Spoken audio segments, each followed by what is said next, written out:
Do you have a passion for photography? You already might have been using a point and shoot camera or have been enjoying with your cell phone's camera, but having a DSLR is just the next level. DSLR is a big step up in terms of image quality from a compact camera or a cell phone's camera. It offers more manual control and the ability to change lenses to handle various situations.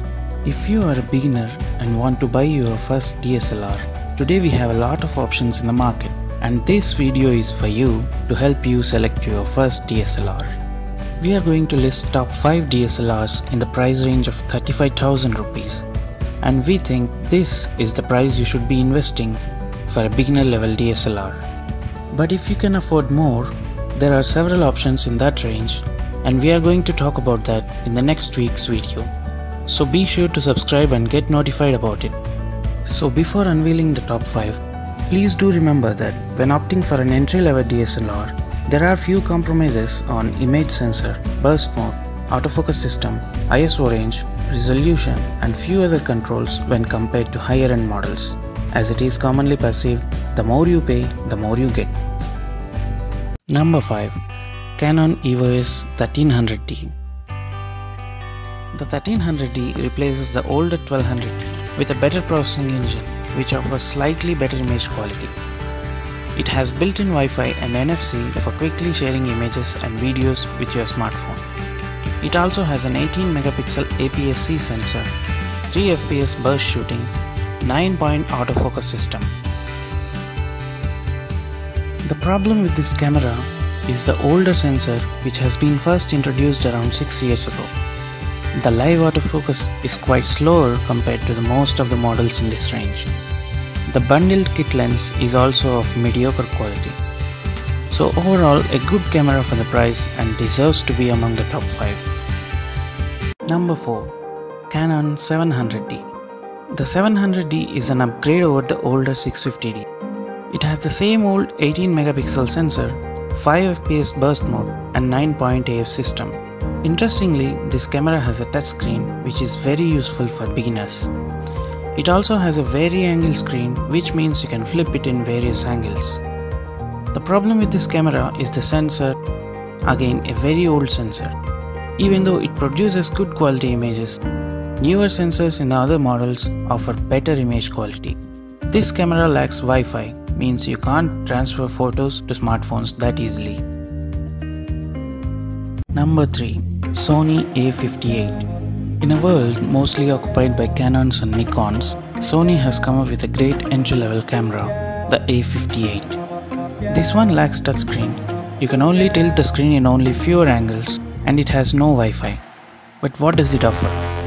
This camera has a very good 20 megapixel sensor, 8 fps burst mode, 15-point AF system, a much faster live view mode, and interestingly, built-in image stabilization, which comes quite handy at all situations.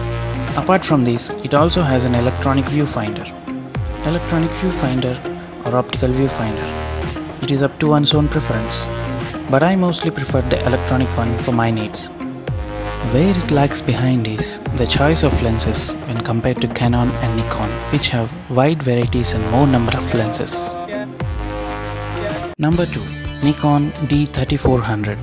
The D3400 replaces the older D3300. It has a 24MP APS-C sensor, 11-point AF system and 5 fps in burst mode.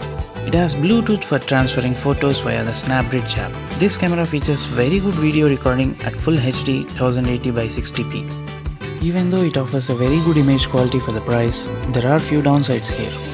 This camera doesn't have a touchscreen. It has no articulating screen, just a fixed screen. Also, there is no Wi-Fi, just Bluetooth. If you ignore these downsides, for this price and among the competition, this one is a very good camera. So, what's the number 1 pick? Nikon D5300. It features a 24.2MP sensor, built-in Wi-Fi, GPS, 5 fps in burst mode, 39-point AF system, and a vari-angle monitor, means you can flip the screen in various angles. Where it lags behind is, there is no touchscreen. The live view autofocus is a bit slower again. There is only a single function button means mostly you could be accessing the settings in GUI menu, but it is always best to have more dials and buttons in the camera. Overall, this DSLR offers a very good image quality and video capabilities, and even with the few downsides, this camera is the best one for the price range. So one thing some of you might be pondering over: why the list has only Canon, Nikon and Sony cameras? What about other brands? There are some good cameras in other brands too, like Pentax, Panasonic, Olympus and few others. But here in India, the availability of those DSLRs and lenses is quite different based on your location. But do check them out if you get a chance. There are really some good ones out there. So, do you agree with my list? Do you have any other cameras which you think deserves to be on this list? Do comment and subscribe to our channel for more videos soon.